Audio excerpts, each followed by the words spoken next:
when we would open up and lay down, we couldn't move. It was total misery. And I think on day one or day two, I said, "Hey, Kevin, I'll go get water and start making dinner." And he just fell in a heap and said, "I'm too tired and in too much pain to eat. My eyelids are in pain." And he passed out.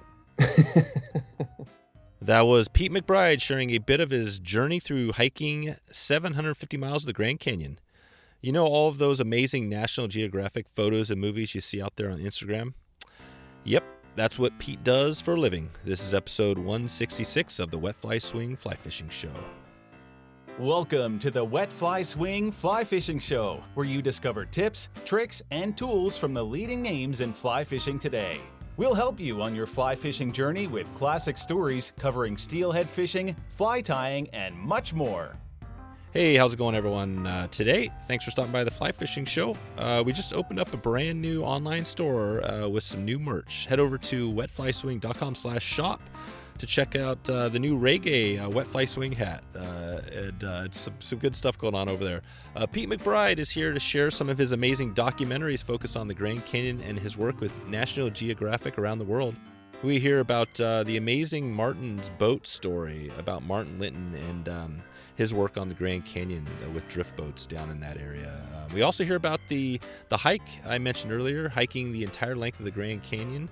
Some crazy stuff there, and Pete also at the end answers a couple of questions from my daughters. So this is a fun one at the end.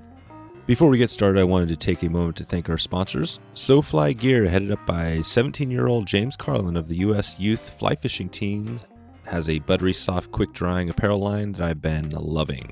Head over to wetflyswing.com/SoFly and support James and the podcast today. The Fly Fishing and Tying Journal has an exceptional fall edition that's out right now. Head over to wetflyswing.com/FTJ to support the great work Craig and the gang have created just for you. Again, that's wetflyswing.com/FTJ and also wetflyswing.com/SOFLY. This is definitely an epic journey I'm taking you on today with Pete. So without further ado, here is Pete McBride from PeteMcBride.com. How's it going, Pete? Good. How you doing, Dave? Great. It's really cool to have you on here. I recently, you probably get people connecting with you all over the country and world, I'm sure, but I found you I was interviewing Marty Sheppard, who's a guide in our area, and he mentioned Martin's boat, and I had never heard of it, and I watched it, and instantly I was a fan. So we're going to dig into some of the Martin's boat and all that, and but maybe you could just start us off and talk a little about how you got into making documentaries and your whole background there. Sure. I live in Colorado, in the Rocky Mountains on the western side of the state. And I have worked as a photographer for, I'm afraid to even say, over 2 decades. And I've done a lot of work for, mostly for National Geographic Society and Smithsonian, some other folks. And about 10 years ago, I was assigned to go follow a buddy of mine named John Waterman, who was paddling the length of the Colorado River. And it was just going to be a short project. And to my amazement, when I got down to the end of the river where I was meeting up with John to document the end of his journey, I learned the fate of that river, and it doesn't reach the ocean anymore. And I was basically kind of blown away.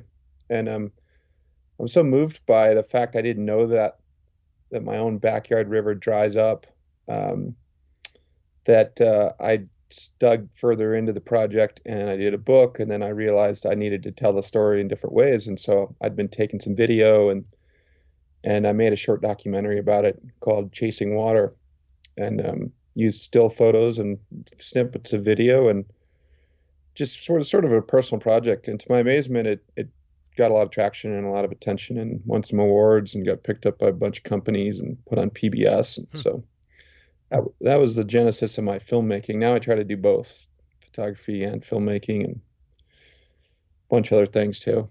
Gotcha. Yeah, you do. And I know a little bit of your background there. So Chasing Water, what year was that when you produced that? That came out, I believe it was 2011-ish. Yeah, right around then. Okay, perfect. Yeah, 2011, and then I think Martin's boat that came out in 2016, right? Correct. Correct. And Correct. then you've had some other stuff along the way, and then I think recently you had the Grand Canyon, right? That the hike where you hiked the length that came out just this last year. Yep. That's a feature-length documentary called Into the Canyon, and then I did a bunch of magazine stories around that, and then a book with Rizzoli called Grand Canyon Between River and Rim, big coffee table Mm. clunker. Mm-hmm. So and yeah, I mean, I'm sure there's a bunch of stuff. Hopefully, we'll hit on more of your background as we go here.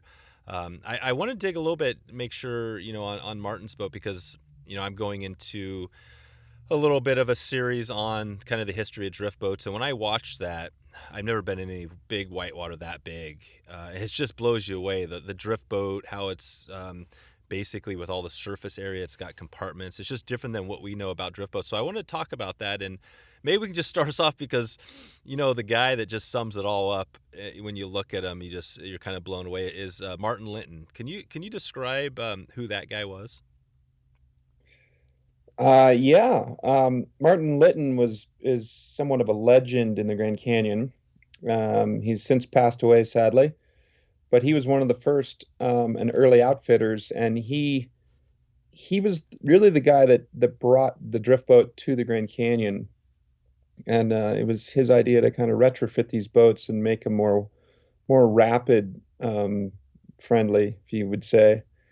Customized it, and he realized he could run a lot of these rapids in these dories. And so he really started that program of taking what people now call dories down the Grand Canyon, which is kind of like taking you know, an antique sports car versus, a big pickup truck down the Grand Canyon. A raft would be a pickup truck, and a dory would be, as I'm sure many of your listeners know, way more elegant, way more nimble, Mm-hmm. pretty easy to flip though. So it took really skilled oarsmen to do it, and he started recruiting these remarkable oarsmen to carry passengers down there, and a lot of them became really passionate about it. And so Martin's Boat is a short documentary I did for the company called OARS, which used to be Grand Canyon Dories, and Martin sold to this company OARS, and kind of in tribute and memory of Martin, they made a boat in honor of Martin Litton called Marble Canyon, because what Martin did is each dory that he used down there, he named after a place around the world, mostly, I believe, North America, that was threatened to disappear or change drastically. So each boat had a title of specific location that had vanished in his lifetime or was under threat.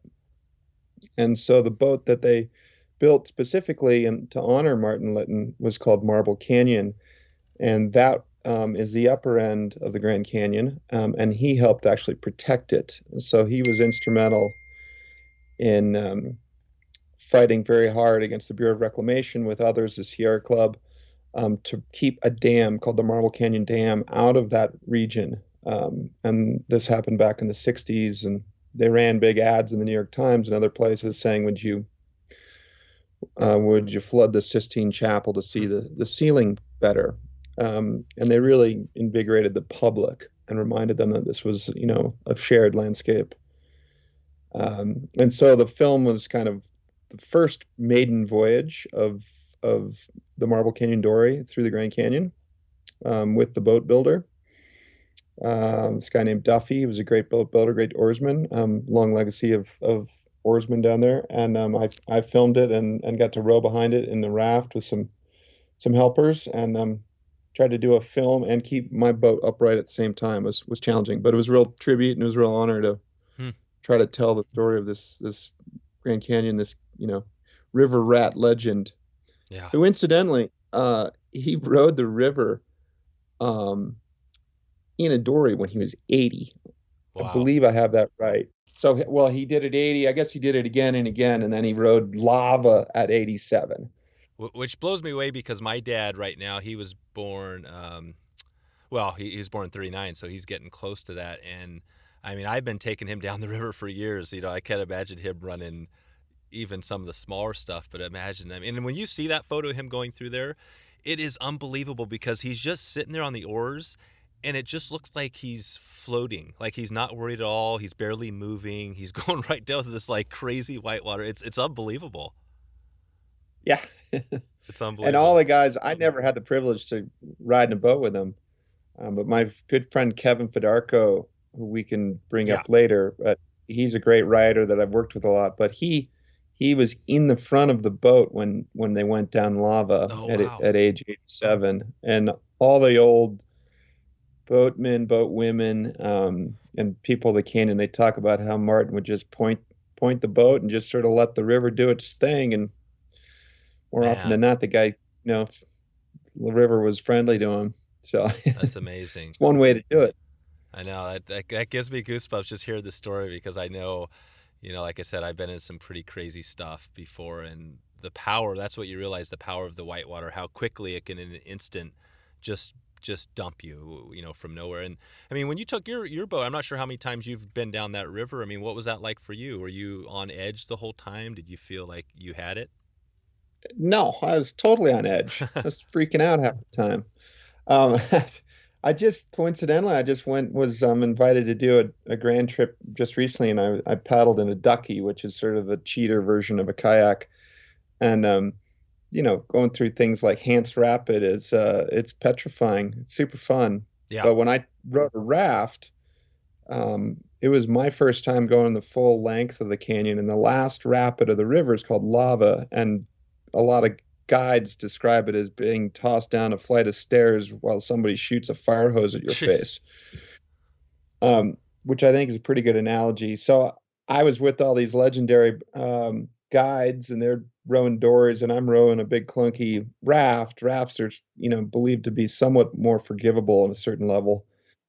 And I was filming them talk about the line and this and that, and then they would run it, and I'd film it, and then I had to get back up and get in the boat, and I would have to review my footage so I could remind myself or actually listen to what they said and where I should go, Oh wow. because I was thinking of the cameras and so forth. So I watched, re-listened to what they said, and I tried to follow them exactly. I made it, but not elegantly.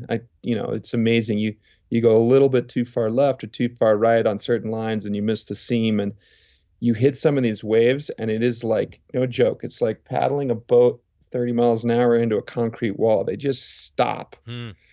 And we kind of went up on one tube, high-sided, and kind of threw me out, and I climbed back in, and the boat didn't flip, and we finished upright, but not gracefully. No kidding. And I noticed that with Duffy when he ran on that during the movie. Even he hit one of those big waves, and I think he got knocked around and lost an oar for a second, and I mean came close to dumping. Even Duffy, right? He's been down 130 times or whatever. So anybody, it can literally. I mean, did anybody else dump on that run? On that run, no. Mm-hmm. Duffy and myself were probably the closest. Um, and there was a bunch of great boatmen. Andre had been down there probably about 150 times. But Duffy's family, I mean, he grew up in that canyon, Yeah. basically. His parents did a trip where I think they did 100-day raft trip down there. Their goal was to Wow. spend as long as possible down there, which is pretty cool concept in this world where everyone's racing half the time. They were doing the reverse race. That's cool. Yeah, there's a ton of history, and that's what I hope to dig in more. I think maybe even getting somebody like Duffy on or some of the boat builders to talk more about it, because I am interested in the boat itself. I mean, for me, I've been rowing most of my life, and I love drift boats. And if I was to go down the canyon, if I had a permit to go down there, would I be probably good to go if getting in a dory and floating it, maybe even better than getting a raft? Which one would I stay upright in, have a better chance of? Uh, Boy, I presume you're probably pretty good behind the sticks, and um, you can read water, Yep. which is the most important game. But then you need to have good knowledge on a few rapids and what lines to take. Um, but even with that, you can make a simple mistake, or even a Duffy could, you get upset rapid, you get the surge hits you in the wrong way, and it can go any direction, and that's the fun of it. One great thing about the Grand Canyon though is it's for the most part very it's very kind of friendly rapids. They flush pretty well, and Oh yeah. There's no big there's no big holes strain. or strainers, Yeah. right? So if you dump, you're going to So be underwater. You might be swimming, but you're probably not going to get in a big hole that's going to keep you there or suck you down yeah, to the bottom. and I've actually I went down with some friends and my brother in a dory. And once again, at Lava, the end of the trip, you get to the big famous rapid. And this guy named Moki, who's kind of a legend in his own right, character of the canyon. Um, he's talking about lava the whole time and blah blah blah, and he hasn't flipped and ages and blah blah blah. And it's easy to psych yourself out. We hit the first wave. It goes down kind of. It steps down, and you have a series of waves. There's one called the V wave, which is on the right side, and we were taking that line. And the V wave is just sort of like blasting yourself through this like basically two laterals coming and merging together. And then if you make it through the V wave, then you've got the big kahuna wave, which if it surges, it can be very, challenging. And then a few tail waves after that. Um, but there's a couple little waves before you get to the V wave. And we hit one of those, and Moki lost his oar, just dink, Mm. gone. And then he's looking around, and the other oar gone. And so we haven't even gone 10% into Lava Rapid, and we're ghost riding it. We're doing basically a Martin Litton version without oars. Jeez. And the point is that a lot of what happens to a dory or drift boat down there depends on how good you are in the boat. So we just did what you're High supposed to do. side. My brother and I just high-sided everything like extreme. The boat filled up with water, but we were like hanging our bodies over the edge Jeez. and just counterbalancing the whole time. And we went through with no oars, fully swamped, and didn't flip. So we got Wow. lucky, but I think a lot of it depends on who's in the boat with you and are they helping. Gotcha. Yeah, and I guess, like I was saying, there's probably some people that could dig more into the boat itself. I was just curious. I wanted to talk too more, get into some of your background, some of the other movies you've done, because you've got some pretty crazy adventures. But as far as the boat, I mean, can you describe the boat? I mean, I think of a drift boat. It has basically these compartments, which keeps the surface area, keeps water out of the boat. Is there anything else to know about those boats? And are they a mix between wood and fiberglass? Is that what they are? Yeah, there's some guys who make them purely out of wood, but usually they're a combination. And you have the rower sits in the middle, and there's two compartments on either side where you can usually put your heavier stuff like beer, um, but a lot of your gear, and then you have potentially two passengers in front, and then you can have two passengers in back. And unlike a fishing boat where you'd have, stays to keep you for standing up, these are kind of rigged so you sit down, and then you've got a compartment in the way back behind the two back passengers and way in the front where you can store stuff. And those are all watertight, so it keeps things dry, but also helps keep the boat buoyant. And then usually the passengers, they're not really passengers, there's pretty active participants, and they need to high side and they need to bail. So the only place that can fill up with water are the footwells, but that's still a pretty good amount of space. So the boat can get pretty heavy if you fill it up and swamp that area. So the passengers have to be very active with their bailing and high siding.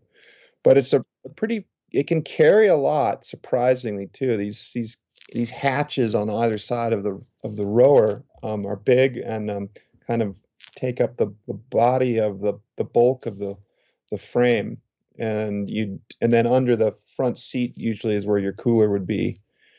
Uh, so you can load those things up, and they respond still really well, remarkably well with that much weight in them. That's right. And they're big boats. They look like they must be. I mean, the typical drift boat that you see is like a 16-footer. Those things look like they're a lot bigger. Do you have an idea how long they are? I think some people make 16 footers. I think these are generally 18. I Yeah. think I've seen a 20 footer. I'm not the expert on Yeah. them, but they I think most of them are around 18. I think they're customized kind of for this the Grand Canyon now, but they really are very similar. And they've done they're famous also for their not just being nimble and cool looking in the water, but they can move really quickly. And so for a long time, back to people racing, there was some boatmen back in the 70s who, or no, excuse me, in 1983, who raced a dory through the Grand Canyon, actually illegally, and they did it on this titanic surge of water they released because there was this huge runoff year in 1983, Oh, wow. and they nearly lost Glen Canyon Dam up above it. Jeez. That was Kenton, right? This was Kevin Fedarko's book called The Emerald Mile, Oh, yeah. and the boat was named the Emerald Mile. And the boatman who did this, he actually was one of Martin Litton's guides, and he'd become fanatical about the canyon and the river and passage of time through there. And so that he got two buddies, and they rode a dory through there and nonstop through the highest high water we've seen in basically a half century or more, and did it in 36 hours. And they flipped in Crystal. One of them, I think, broke their nose. I can't remember all the details. They did it illegally, and that record held until like 6 years ago or something. Remarkable. Wow. Yeah, I mean, there's so many side tangents and stories we could go into. The Emerald Mile is obviously a huge book. I think a good friend of mine just recently was talking about that, but I didn't realize it was Kevin. Yeah, because Kevin was the person that you hiked the the 750 miles or whatever of the Grand Canyon, right? That was your partner on that trip. Correct. Yeah. And, I guess that's always the struggle with the podcasting thing here is that, with a limited time, I think again, I always joke about it, but, maybe get you back on the show and stuff to talk about. But I mean, I do want to dig in, the Martin Litton story. I guess it goes back to him because he's the guy that really helped, get these style of boats going, and the conservation piece, right? Which is a big part of what you're doing now. How do you, with your stories, how do you decide where you're going to be, what you're working on next? How does that all come to be? It's a constant dance. It's a challenge. A lot of it is projects. In the last decade, I've been working on projects that I really believe in and I believe are important stories, and I'm willing to put my own time and resources into it, and then try to make it back. And those have been focused around water, fresh water, around rivers, around fisheries, around public lands, conservation. And I've just been seeing a lot of these places face a lot of pressure and threats. So usually what happens is I'll write a proposal to somebody. So the Grand Canyon project I did recently, I wrote a proposal to National Geographic, and they liked it, and they said, yes, let's do a magazine story. And the project was to walk the entire length of the Grand Canyon, from east to west. And so I recruited my buddy Kevin. He was somewhat reluctant because he's not a huge fan of hiking, but he's very mentally tough. He's physically very tough as well. He wouldn't say that, but he is. And we ended up doing this huge project. And then in the course of that, it took us a year to do that. The concept, I like challenge and adventure that also has another story, and the challenge and physical angle of hiking the length of the Grand Canyon was really just a backbone to talk about what's happening to the Grand Canyon and our public lands and native lands, and how things are changing them, and how we're loving them to death in places, and who's at stake and who's involved. And so there was we looked at uranium mining, we looked at native issues, we looked at commercial development, we looked at air tours and helicopters, all while we're walking through it. And so it started as a magazine story, and then I got into it and I realized this could be a much bigger story again, because you just start to learn more and become more interested. And I started filming more, and then I turned it into a feature documentary, which was on National Geographic, and it's on Disney Plus now. Huh. Just actually got nominated for an Emmy, which is pretty cool. Wow. Wow. And then I did a book too, um, which also got some accolades because I think it was just from a unique perspective. So that was, started out somewhat, I think it was, a bold concept, but it grew its legs as it went and turned into a speaking tour as well. Kevin and I went around, did some 50 talks to like 40 cities around the US and beyond. And so these things really, if you dig into it, they can take a long time. So that one took, 5 years. And it was like doing a master's degree in the Grand Canyon and cactus extraction from your feet.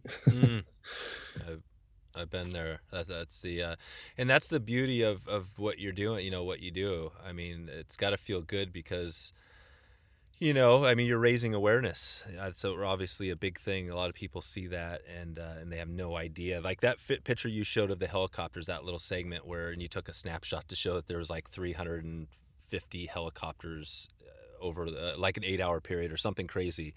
363 flights that I merged together in a 12-hour period. That's right, in a 12-hour period. So it's just this crazy and the opposite of kind of what the Grand Canyon's known for, right? The quiet and serenity. But I mean, it is one thing, right? Getting people in that haven't seen the canyon. Maybe I don't know. There's that whole thing, but there's also the tram, right? That you talked about a little bit. The fact that they were going to build this crazy tram from the top down into the canyon. Again, obviously it's a money making thing, but get more people in. I mean, how, to get into the canyon? I mean, I guess one question would be, what is the best? I mean, hiking it. Can you get permits fairly easily on the boating? What does that look like? The boating is harder to get a private permit. They allow, I think it's 26,000 people a year to go float through the Grand Canyon, and half of those, if I understand correctly, are private, and the other half are commercial. So commercial trips easier to get on, but you have to pay more. Private, you can just put your name in, and some people get them quickly. It's a lottery system, and it's the interesting thing is it's not that hard to get it at certain times of the year. If you're willing to go down in the middle of winter, which I would argue is really beautiful, less light and it's colder, but it's magical and it's empty. It's a lot easier to get a permit then. You have to be maybe a little more experienced. Yeah. But I think the popular times to go would be May or September when it's not scorching hot. But you can get a later trip in November, and I did one in September just recently, and it was kind of a customized commercial trip because of COVID.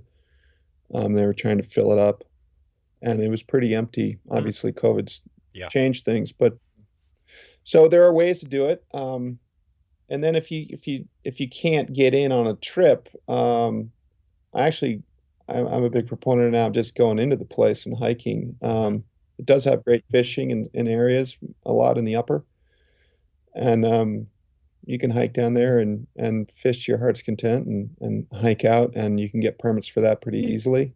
And it's a pretty remarkable place, despite its size and enormity and kind of scariness on a certain level. It is pretty accessible to a wide range of people, even handicapped. So it's not.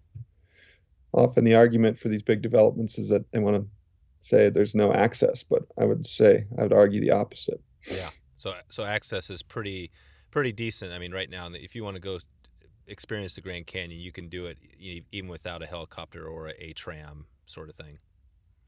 100%. And there's plenty of great trails, and you can rent bikes on the top. There is a handicap trail on the top, and there's a dozen trails they're not easy. Some are very well walked and worn, and others are a little rougher. But at the same time, I think that's what our national parks are for. They're to remind us what wild places are, not what amusement parks are. And I think we have this tendency to try to pave everything over and handrail everything and make everything so easy. There's no challenge in it. And I think it's good to have a little bit of challenge no matter if you want to just hike a little bit and sit on the rim or, hike the whole length, having a little bit of challenge makes you realize the beauty and magic of it. Yeah. Yeah. No. And, catching a big fish, if it was easy, it wouldn't be as much fun. That's right. Yeah, that's why we joke about it here with the fly fishing. That's why a lot of people turn from gear fishing to fly fishing, because it's harder. You could, once you or the same thing with spade or going for steelhead. Over here we have a lot of steelhead, and sometimes you can go hours and days without catching a fish, but that's part of the challenge. So it's yeah, that's part of that. That's it. That's it. So, I mean, the Grand Canyon, again, going back to it, I mean, Martin Litton, I keep coming back to this person because I remember watching it with my family and just seeing that guy, and we were all in awe of this guy because he was this bigger than life character. He was gray and grizzled and still, and basically saved part of the canyon. Who's out there now? Who's the present day Martin Litton, or who's kind of helping to make sure these trams and these things don't come in there? It's a good question. I don't think there is one person. I know Kevin and I have done what we can through media and through giving public lectures and doing books and documentary, but we're just small voices, really. I think there's a good collection of nonprofits working around it.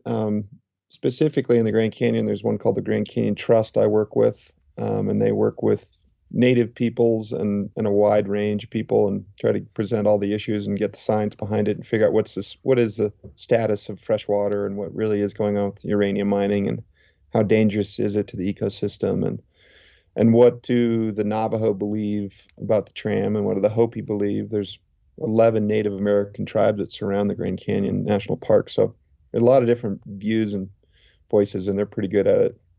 And then there's the local grassroots heroes that are involved. So with the tram, for those your listeners that don't know, this was $1 billion development proposal to build a tram on Navajo land that would take people 1.4 miles down 3,500 vertical feet to the confluence of the Little Colorado and the main stem Colorado, which the Navajo and Hopi and other tribes in the area believe is sacred. Mm-hmm. The Hopi believe that's where they merged into the world from this amazing place. The Little Colorado runs turquoise blue when it's not raining, when it's not muddy, and so it's this really striking visual to see this bright kind of fluorescent blue coming into the green waters of the Colorado. It's green because if it's running clean, it's running out the bottom of the dam upstream. And so it's really a remarkable spot, perhaps one of the most magical I've ever seen. And so a lot of people believe this should be left as it is. Anyway, there was this proposal to build a tramway there and have an eatery and a big walkway, and you could bring 5,000 people a day. Yep. So it's going to be hugely impactful. And this small band of Navajo women said, wait a second, this is our church. This is our Sistine Chapel. We don't want this here. And it was this small group called Save the Confluence. It was predominantly Navajo grandmothers. And they got together and went around and got 80,000 signatures and did a bunch of lobbying. And they were able to eventually get in front of the Navajo Council, which we documented in my documentary film, and have the council kind of about face and turn around and vote down this tram. So it shows what very impassioned grandmothers can do. I mean, only 4 of them spoke English too. Most of them just spoke traditional Navajo. And so I would say that there's a lot of, very courageous, very brave versions of Martin Litton in their own realms, doing great things. So that is amazing. What do you think? Somebody listening here, we've probably got a lot of people that obviously everybody knows about that area, but maybe hasn't experienced. What could people do that are listening now? How could they help make sure? I'm sure there's other developments that are out there. I mean, how do we as normal people come and help that? I think the first thing to do is just get engaged and realize that whether you're interested in the Grand Canyon or you're interested in another park, national park, state park, that these parks are only as strong as what the current generation supports. And if we're not paying attention and we're asleep at the wheel, then it's pretty easy for these places to change. If these Navajo ladies hadn't done what they did and a bunch of other groups weren't working around it, there might be a tram in the Grand Canyon. If Martin Litton hadn't done anything in his time, there would have been a dam there. So first and foremost, it takes awareness and being up to speed on what's happening in these places. And then secondly, find out the group that you think is keeping an eye on it, that you can learn from, that you can partner with. Again, Grand Canyon Trust is a group that I help work with, and they do petitions and they provide information and they work with a wide spectrum of voices, native and non-native. And I think they do great work, but there's plenty of these groups out there for each park doing that. Yeah. And the challenge with national parks is they can't lobby for themselves. They just basically have to, take the center line and just do their job. And that's because they're trying to be apolitical. Yep. And so as politics change, and if you really care about these places, it's good to get involved and remind that it's your place, but it requires your attention too. And now a quick word from our sponsors. The Fly Fishing and Tying Journal has a great fall edition that's out right now. You can find Lucas Stevens, who visits Winston Fly Rods in the fall edition, for an insider look and a rare interview with Ted Leeson. Patrick Wall pays homage to Harry Lemire's tied-in-hand Atlantic salmon flies. Boots Allen takes us to the pond with a masterclass in Stillwater. Dennis Stauble also travels to Scotland in search of salmon. Good to have him on here. I'd love if you could stop by right now and just press pause. Head over to wetflyswing.com/FTJ and subscribe to the magazine. You'll get that issue delivered to your door. That's wetflyswing.com/FTJ. We are also supported by SoFly Gear, led by Chief Apparel Guru and Team USA Youth Fly Fishing member James Carlin, who has a great clothing line that you're definitely going to love. SoFly's mission is to produce clothes that look good, perform well, and can be worn on and off the water. Plus, most importantly, are manufactured under sustainable methods. They do this with bamboo. This shirt has a great mixture. I've been wearing it. All around, it dries quick, it stays warm, it's soft, it's good to go. Pretty amazing stuff. You got to check it out. So if you can head over to wetflyswing.com/SoFly and get started today. That'll help support James and the podcast in one shot. That's wetflyswing.com/SOFLY. Okay, back to the show. So I wanted to touch on a little bit of some of the other stories, and I know you've covered that before and talked about that on other podcasts and out there. But Kevin Fedarko, I want to talk about him because when you watch that movie of you guys hiking it, and you mentioned already, but you saw the power of you guys and Kevin. I mean, what is that? Knowing him, it sounds like he was a great partner to have in there. What have you learned from Kevin, over your time knowing him?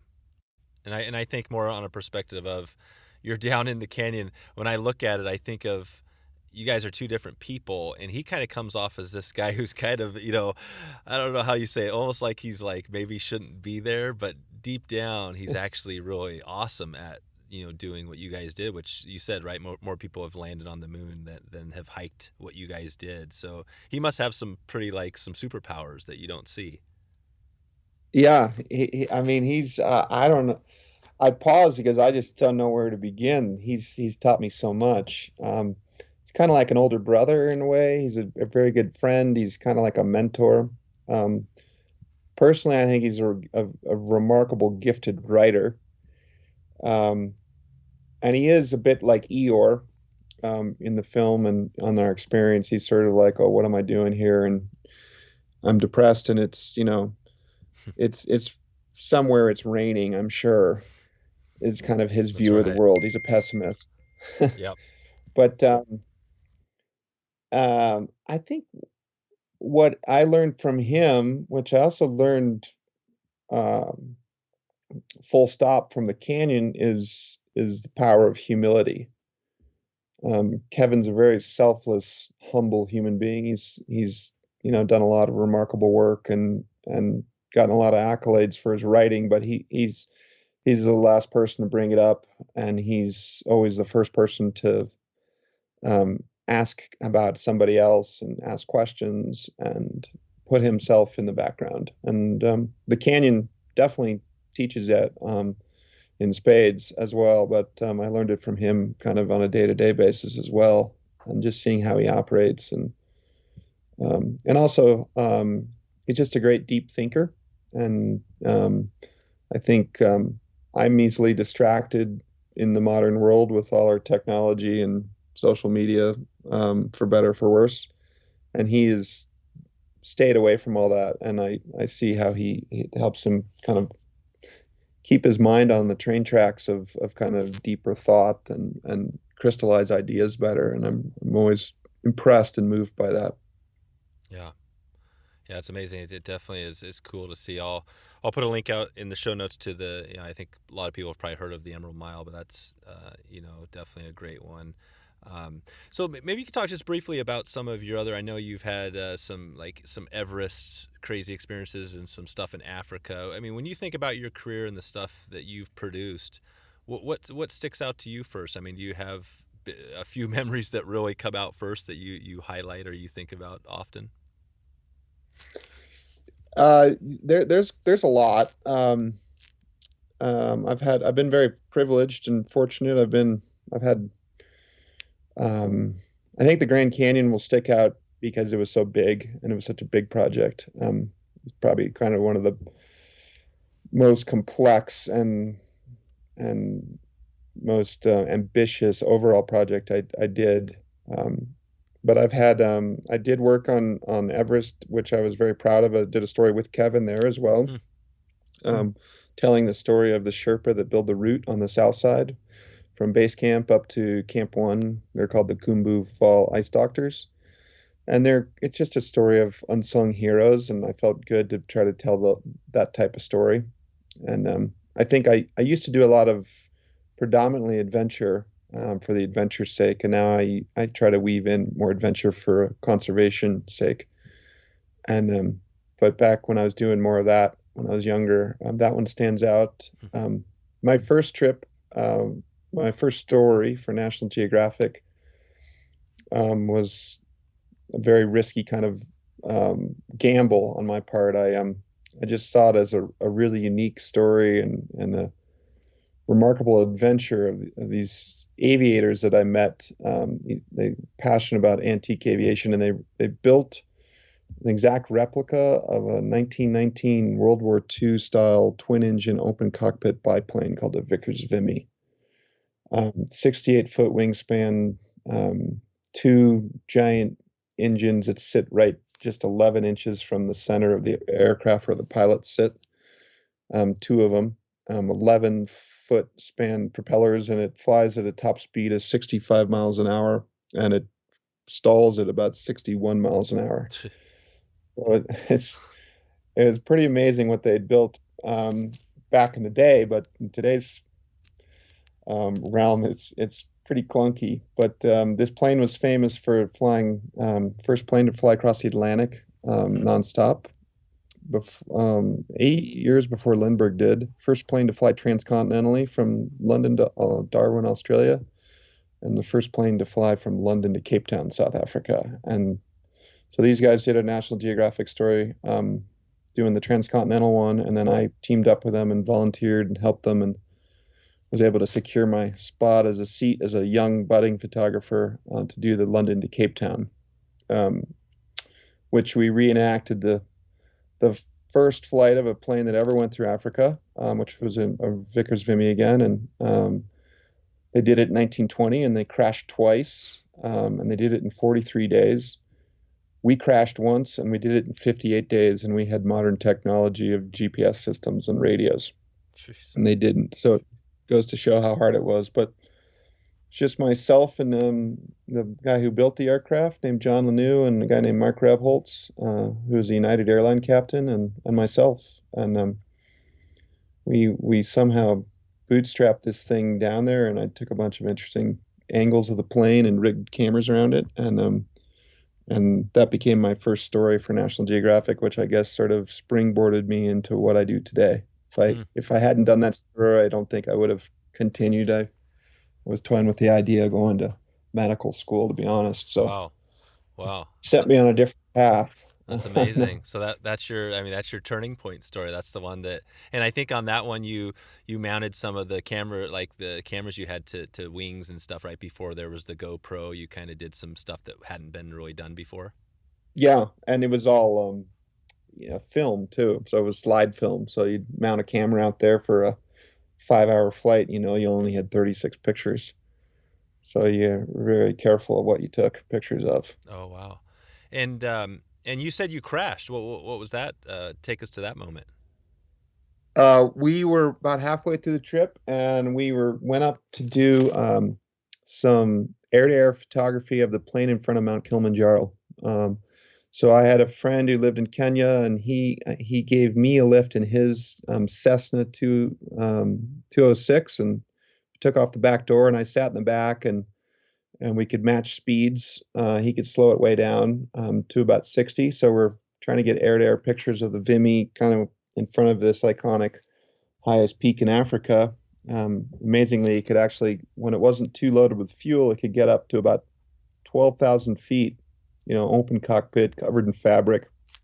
This big thing cruising along. And we got the pictures, and we came and landed first, and I got out, and I was pretty tired and worn out. And I said, well, I guess I'll just take a picture of one more landing. And they came in to land on this just basically savanna. There was really no runway. It was just grass. And the side wind kicked up, and it caught the wing. And as they came in to land, they hit one of the wings and kind of bounced and recovered and took off and quickly turned around and landed again.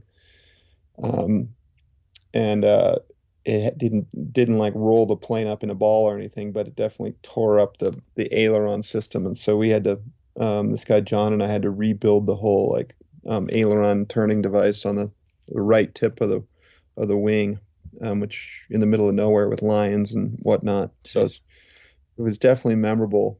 Yeah, I had a lot of kind of frightening and joyous memories of that trip. We got intercepted by a French Mirage fighter jet, but we didn't know they were French. We thought they were Ethiopian that were potentially going to shoot us down. So Oh wow. that got me a little puckery, Damn. say Damn. the least. What? Um, So can we find out now? Is there a movie of some of this footage that you're talking about here? there was, but this was way back in 1999, so this was all pre-internet. Yeah.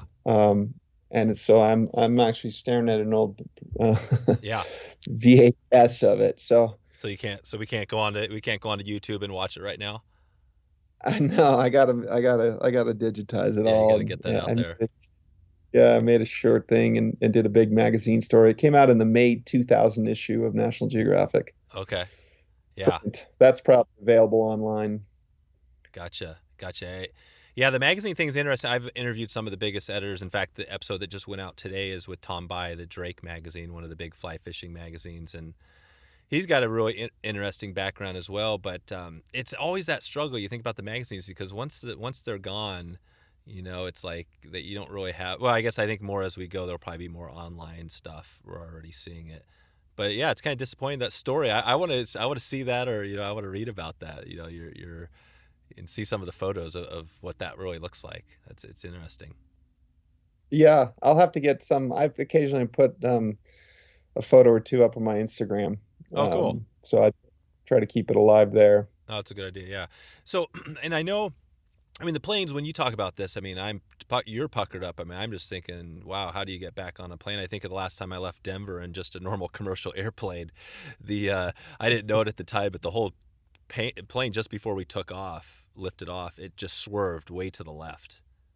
And everybody on the plane looked at each other and were like, what the hell? Is this pilot drunk? What's going on? And it was just hit by a little gust of wind. But it felt like the end of the world. And for you, you're out there doing this story and stuff, and I know your dad, right? I think still flies planes. Do you attribute, your interest here from your dad, or is there more than that? 100%. So my father flies uh, an old, I think it's a 1974 Piper Cub. He used to put it on skis and land in the hayfield. We grew up on a cattle ranch here in central Colorado, and he was the one that actually kind of pushed me to do more on the Colorado River, and then it kind of led me to doing film work. But I ended up hiring him at his cost. Um, to be my aerial kind of platform. So it was a really good bonding thing, and we'd go up and fly and chit chat about life, and then try to document the Colorado River and what's happening. And we had a few scary moments, but he's a great pilot, and I think it gave me huge respect for aviation, and I've since gone on to work on my pilot's license as well. But it's more fun just going with my old man, to be honest. That is amazing. And he's still up there flying? He's about a year younger than your dad, Oh, and he wow. still flies. Yeah, it's a little nerve-wracking, but one of those things. It's a hard thing to take Yeah, away from him. It's his one last freedom, I and know. he's safe and he's good, and he's been doing it for a long time. So Yeah, that's it. It seems like, yeah, versus rowing a boat, which takes probably a little more strength in certain situations to get through a rapid than turning a steering wheel on a plane. Um, yeah, just stick and rudder, he's pretty competent with. So yeah, it's sort of like riding a bike for him. that is crazy. Yeah. Man, there's again, like I said at the start, there's so many ways we could dig into it, and we're not going to have enough time. I did want to touch on, another big influence of yours, and you noted it, I think in an email that you sent. But your grandfather in fly fishing, obviously, I've had now like 160 episodes or more of some of these great fly fishermen. John Gierach is a great writer who was on.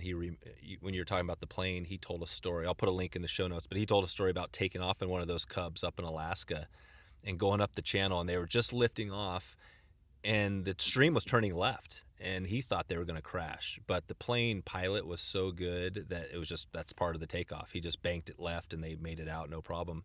Um, but I mean, thinking about that, I mean, with your fly fishing, it was your grandfather your biggest influence, and what? Take us back to that, your fly fishing experience. Yeah, my mom's father, he's an interesting guy. He's since passed. He lived 101, Hmm.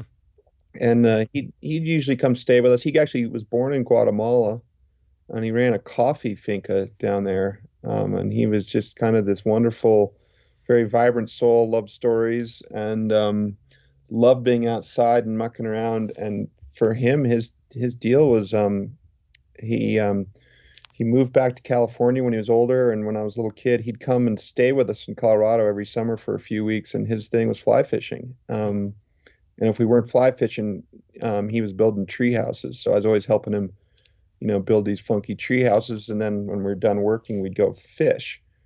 And he was super old school, and he'd only use dry flies. And he was a little tottery and wobbly, but he could still cast, 100 feet, no Wow. problem. Yeah.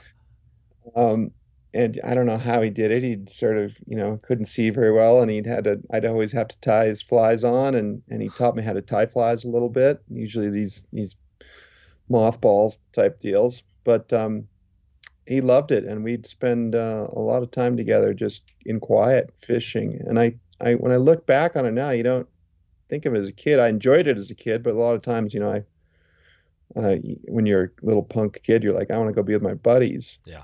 Um, but now in hindsight, I'm like, wow, what a real privilege to spend so much quiet time with my grandfather, and I think I have a greater appreciation for the outdoors, for wildlife, for wilderness, for fisheries, for fresh water, the whole system, because of little interactions like that, and Mm-hmm. staring at a tiny little bug out in the water on the end of a piece of line. Hmm. And he'd always outfish me. And then the other funny story is he'd love to eat them too. Yeah. He'd only take, he wouldn't take a bunch, but he'd always loved to. He was always like messing with fisheries and trying to we had a cousin down the road, and they would stock one of their ponds, and he'd be like, "Come on, Pete." or he'd call me Pedo, and we'd go down there and he'd fish, and then he'd get all the fish that he caught and put them in a bucket, and he'd transfer them up to a pond near where my parents live. So he was always kind of Yeah. secretly like trying to manage the fisheries. That's awesome. That's Or, awesome. stealing fish technically, but Yeah, totally. Totally. That's cool. So, yeah, your grandfather, and then still do some dry fly fishing? yeah, I live not I'm overlooking right now the Roaring Fork River and the Frying Pan River, so I fish there quite a bit. My brother and I have an old beater uh, fiberglass drift boat, so we usually go out a few times in the summer. And it's an older brother, and he probably loves fishing more than I do, and which we both love it a lot. Hmm. And usually when we go out and fish, and it's just like clockwork. Every time the fishing gets good right at dusk, and we should be pulling the boat out of the river because we can't really see anymore, but Yep. we keep going. So we end up fishing into the dark, and then usually, slamming the boat into something and getting into some sort of folly or some sort of trouble. But it's fun of being brothers, I Yeah. guess. Is it a fiberglass boat? Yeah, What type? I think we would have, if it was wood, we Yeah, would have sunk the thing you would have already. sunk the thing. I'm just curious because I've been talking to a number of drift boat companies. Like I mentioned, I've got this little series I'm going to do, and I'm going to interview some of the biggest drift boat company founders and owners out there to kind of tell more of the story. Um, what would you? It was. Do you know what type of boat it is? I think it's an old clacker craft. Oh, nice, awesome, yeah, yeah. And Clacka, and actually, I've talked to the founder there. He's actually a little more challenging, a little skittish, doesn't really want to get behind the microphone. That's always sometimes a challenge for me to make the argument to some of these people you'd love to get on. I mean, what would you tell me if I'm getting ready to do this little series on the drift boats? I mean, you're obviously a great storyteller. What sort of tips would you give me to make sure I produce something that people would love to listen to? Well, I think you do a good job. Just get them to tell their personal story, and Mm-hmm. if they're reluctant, I think most people are interested in human stories, and if they're selling a product, it probably helps them sell their product. Yeah, Um, that's I'm right. not really selling a product here. I'm just trying to sell awareness. Yeah, that's right. Yeah, your product is. I mean, yeah. What is your product? How do you make your living with what you do? Well, I do sell my photography. I do, people buy my imagery as fine art, and people hire me um, to do stories. So I just wrote a piece for the Smithsonian about actually about silence, which I think really about quiet in nature and how we're losing it. Um, I Yeah, think that relates probably why a lot of people like fishing. It's a way to get out and get away from it all, and get quiet in a way that's just quiet away from machines, not quiet from quiet of a river or quiet of nature itself. But that's becoming harder and harder. So I freelance like that, and then I used to do a lot of public speaking for companies. So I'd come in and try to inspire them to think about things, and they'd pay me to do that. But we're in a different world now, so um, still doing filmmaking. I get hired for that, mm-hmm. and then I do a lot on social media with Instagram, which I have a mixed view on. Try to get away from the screen as much as possible, for my own sanity. Yeah, But it is a good way to reach eyeballs, and companies like to hire me to, if I agree with their message and I believe in their message, I'll do a post for them for yeah. for work occasionally. Gotcha.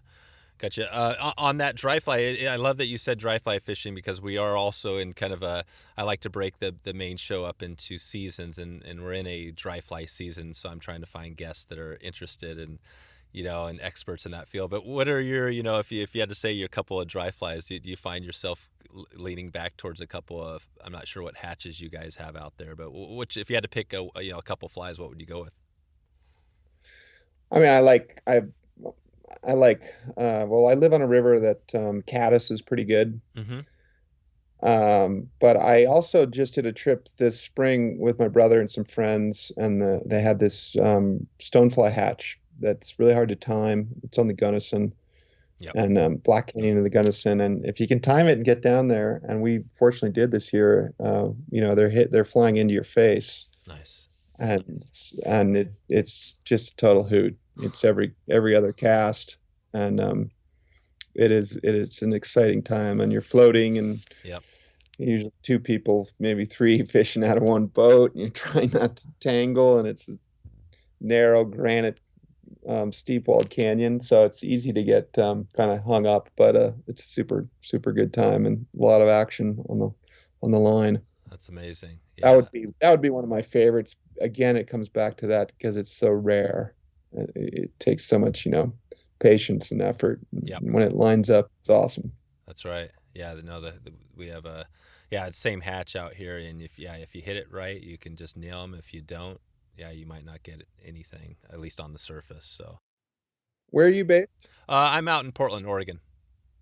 Yeah, got it. Yeah. So we've got some of the same, it's different, but I've interviewed a ton of, like I said, John Gierrock is in Colorado up near one of the national parks. And I've had some really great guides from Colorado. And, I think Colorado is actually, when you look at fly fishing, I think per capita, there might be more fly shops in Colorado than anywhere else. Plus, just the beauty. I think we always talk about that too. It seems like, if there's any place that we would live, obviously it rains a lot here. I mean, Colorado, you guys are seeing it. I know, just more people moving there, but Colorado is one of those places where you can see yourself. I mean, what's the one thing, if you had to pick one thing out that you love that keeps you in Colorado, what is it?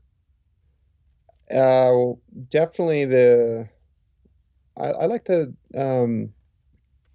diversity of the outdoors and of seasons. Yep. It just keeps you on your toes, and things keep moving, and not always in the most pleasant ways, but it makes you appreciate each season and each moment, and you see the cycles of life a little bit, which I appreciate. So Yep. 2 days ago, it's of course gotten wonkier and weirder with climate change. We see it in the fisheries here and drought. So the fishing's gotten harder, temperature of the river's gone up and so forth. So it's challenging seeing disease creep in a little bit. But just a, example is 60 degrees 2 days ago, and it's -6 today. And I'm looking at 18 inches of snow. Wow. And it just happened like that. And we used to get snow like this, but it wouldn't go from 60 to -6. It would be a little more gradual. But I do love that general change, and I love you can fish, you can bike, you could fish in a deep river on a drift boat, you can wade fish, you could hike for 5 hours to 12,000 feet nearly and fish in a high mountain lake. Mm-hmm. So I love that. And then in the wintertime, you can maybe go skate on some of those high mountain lakes. We've done that a few times, and Oh, wow. yeah, look skate down like to the black ice. like ice skate. Ice skate, yeah. Wow. So occasionally, when we get the cold snaps without the snow, these lakes will freeze, and you can go kind of have your conversation with the fish with your ice skates on above them. That is crazy. And then, of course, you can ski. And you can ski that, which you have some history there. So we probably won't dig into that. I think Pete, I'm going to take us out of here pretty quick here, and again, going back to your movie, you've had a number of them, and maybe we can highlight the best place that everybody can find those in a little bit. But the name of the Grand Canyon, remind me again, the movie that you guys wrapped up. Into the Canyon. Yeah, Into the Canyon. So Into the Canyon. So we just watched it just a couple of nights ago, or maybe it was, recently, whatever it was, and I watched it with my family. I have kids, they're 6 and 8, and they just loved it, right? They already love the outdoor stuff, so it was easy for them. But they were asking all these questions, and I said, okay, each of you come up with a question for Pete. I'm going to be talking to him this week, so I got a couple of questions for my kid. This is from my 6-year-old, and she wanted to know about how you hold your phone in the images, like in the video that you got on that. Can you talk and maybe just talk about that, and then how maybe a couple of tips on producing like video outdoors? Sure. Well, tell your 6-year-old thank you for watching the film and taking interest. And I didn't do any footage with my phone. Right. So I used a little more professional camera. I used a mirrorless Sony camera. And I would, it's a good question because initially, I didn't plan to do that, but I got so tired at the end of the day that I didn't take notes anymore. So I would just turn the camera around. I would manually focus on my hand. I'd hold my hand out at arm's length and I would focus on that. Then I would hold it and turn it around so it was now focused on my face. And I would just push record. And I would walk, and I got pretty good at holding my arm steady while as I walked. And then that became kind of my diary. And then we realized that that may actually be a good tool for the film as a way to kind of Hmm. break it up. And so that's how we did it. It's so no selfie stick. You're just holding the camera. No selfie stick. I'm just using the most old-fashioned selfie stick out there, my arm. That's right. That's right. And so the phones, I mean, obviously phones are great these days. That would you, I mean, if somebody was going to take it up a level, I mean, so you, as obviously you're a professional, you're not using a phone, but a lot of people are. Are there, I mean, I guess that's the first question. How good is a phone? And do you find people actually making documentaries using their phones? I think the phones are gotten crazy good, and I think you could make one with a phone. If you're going to do a documentary, pretty confident that for the next few years, films are still going to stay horizontal. So hold your phone sideways, not vertically, Oh yeah. and then try to use the lens on the back of the phone, not the flip Yeah. one, even though you can see it. It's bad. You can just practice because that's a better camera generally. But I think you could, and my advice to people is that at the end of the day, story is king, and a good story, even with not perfect high quality footage, is always going to be better than amazing footage without a story. So Yeah. if you've got a unique story and that goes back to the old rules of storytelling. You have a hook, a lead, and something emotional, something human, main Hmm. body. You use all these components, and you reveal something and teach something about whatever the story may be. Then then you use whatever footage you can, and I think a phone is fine for that. Yeah. It helps to get good footage and mix good footage and good story. But if I would take good story with bad footage any day over just beautiful images with that's empty of story. That's right. That's right. That's awesome. That's another killer tip. And so my 8-year-old, she had a question for you too. She wanted to know. This is back to the, you guys had such a, and I won't go into the whole background of the movie, but I mean, you guys started out on it and weren't. It looked like you weren't totally prepared on what you were getting into, and kind of had to go back home and revamp and go back out. But I mean, you guys were. I mean, she wanted to know. Her question was, what did it feel like? Like when you got into that sleeping bag and snuggled up after a day's hike. I mean, bring us to that moment. You guys are just getting beat. You're doing this thing. Talk about how you guys, how you survived, what it felt like, and maybe just talk about a little bit of like at night in the sleeping bag, that whole thing. Well, I'll give a couple versions because Yeah. it changed. The beginning of the trip, I did, and so did Kevin. We did what many people do: is we took the Grand Canyon a little. We underestimated how hard it is. There's no trail, and we just kind of overlooked that. And no trail means you're climbing over boulders. It's like walking over the furniture in your living room all day long with a heavy pack. And we overpacked. So I brought two cameras, which is normal as a photographer, filmmaker, but it added up. So I was carrying 65, 70 Jeez. pounds and climbing over the furniture in my living room all day long for 12 hours. And then you raise the temperature to 100 degrees. It was actually 110 at one point, Wow. unusually hot when we left in September.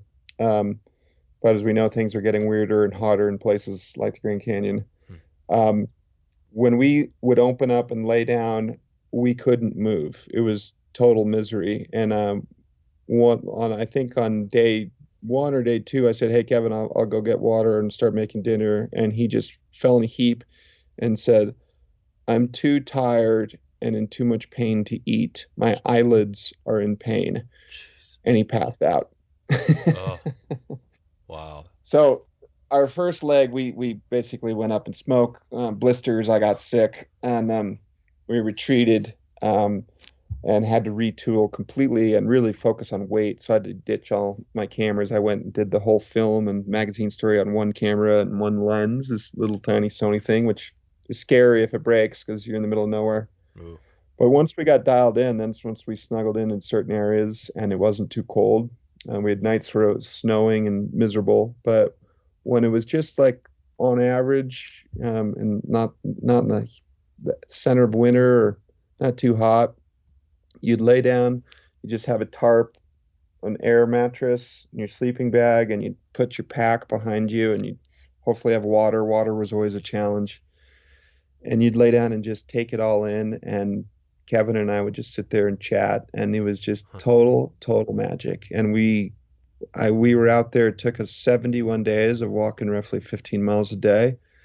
And of those 71 nights, I actually did a lot more because I went back and filmed more, but we probably spent 60 of them without any kind of shelter. So we're just out under the stars, and that is total magic. And so you can tell your 8-year-old that sleeping under the stars may sound scary, but it's one of the most amazing things you can do on this planet, and it gives you perspective. And it's harder and harder to see stars because we have so much light pollution. So if you get a chance to get out to a dark spot, Grand Canyon or somewhere else, yep, I encourage it to your daughter and anyone else listening.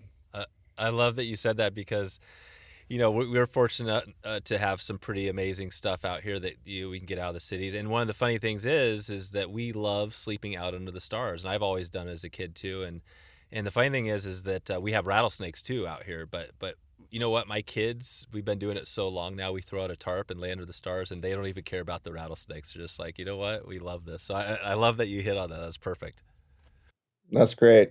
And rattlesnakes aren't out to get you. They want to be chilling under the stars too, quietly. Exactly. Yeah. No, in all the years, for anybody worried about it, all the years I've been doing it my whole life, I've never seen a rattlesnake on my tarp. So anyways, that's I guess that's all good. Pete, well, hey, I could definitely dig into everything you have going, but we'll send, I guess, PeteMcBride.com if they want to find all your other movies and everything you have going. Yeah. And Instagram is at Pedro McBride. Just briefly, Pedro, what's that? What's the Pedro? Just because I speak Spanish, and I grew up with a grandfather who was from Guatemala, and kind of a Latin gene, and then Pete was taken. There you go. So, Pete was taken. Yeah, Pedro. That's awesome. Went with my nickname. A lot of people call me Pedro. So. There you go. All right, Pedro sounds awesome. All right, man. Hey, I appreciate you coming on and telling your story, a little bit of your story here, and I'm excited to keep in touch with you. And I think I will probably touch base with Kevin too, maybe, and see if he could. I'd love to hear more of the Emerald Mile story as well. I know that's an awesome thing. So yeah, I just want to thank you for taking the time today. Thank you, Dave. It's been a pleasure. So there you go. If you want to find all the show notes with all the links we covered, just go to wetflyswing.com/166. Please check out the new fly shop. We've got a little bit of merch, and we'll be having some other products there as we go, adding some stuff. That's wetflyswing.com/shop. I want to thank you again for stopping by today to check out the show. I'm looking forward to catching up soon. I hope to maybe see you online or on the river. Thanks for listening to the Wet Fly Swing Fly Fishing Show. For notes and links from this episode, visit wetflyswing.com. And if you found this episode helpful, please subscribe and leave a review on iTunes.